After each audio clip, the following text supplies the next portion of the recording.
আমরা অনেকেই কিন্তু আমাদের যে ইমো রয়েছে এটা কিন্তু অনেকে লক করে ফেলি। আবার অনেক সময় প্রয়োজন হয় এটা আনলক করা। কিন্তু সেটা কিন্তু আমরা আর পারি না। তো যদি আপনার ইমোটা আপনি এরকম লক করে থাকেন এবং এইটাকে আপনি আবারও পুনরায় আনলক করতে চান, কিভাবে আনলক করবেন? তার জন্য আপনি কি করবেন? প্রথমে চলে আসবেন আপনার যে ইমো থাকবে এইখানে। ইমোতে চলে আসার পর আপনি যে লকটা দিয়ে মানে লক করেছিলেন, আপনি কি করবেন? ওই লকটা আপনি এখান থেকে দিয়ে ইমোটা খুলে নিবেন। তো যখন আপনি এখান থেকে ওই লকটা দিয়ে ইমোটা খুলবেন, আপনার কিন্তু এখান থেকে ইমোটা ওপেন হবে। তো এখন আপনি এটা আনলক করার জন্য এখান থেকে দেখবেন এই যে আপনার প্লাস অপশন রয়েছে এখানে, আপনি এই জায়গায় ক্লিক করবেন। তো প্লাসে আপনি যখন ক্লিক করবেন এখান থেকে দেখবেন এই যে মোর অপশন রয়েছে, আপনি কি করবেন? মোরে ক্লিক করবেন। তারপরে এখান থেকে দেখবেন সিকিউরিটি অ্যান্ড প্রাইভেসি নামে একটা অপশন থাকবে, এখানে ক্লিক করবেন।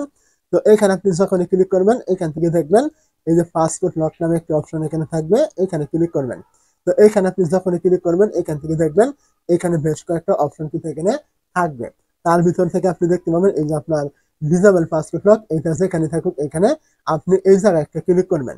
তো এইখানে আপনি যখন ক্লিক করবেন এইখান থেকে দেখবেন ডিসেবল নামে একটা অপশন থাকবে, এইখানে একটা ক্লিক করবেন।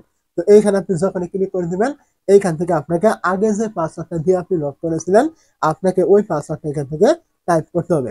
তো টাইপ করে দিবেন, দিলেই কিন্তু এখান থেকে দেখতে পাবেন আপনার এই পাসপোর্ট লকটা কিন্তু আনলক হয়ে গেছে।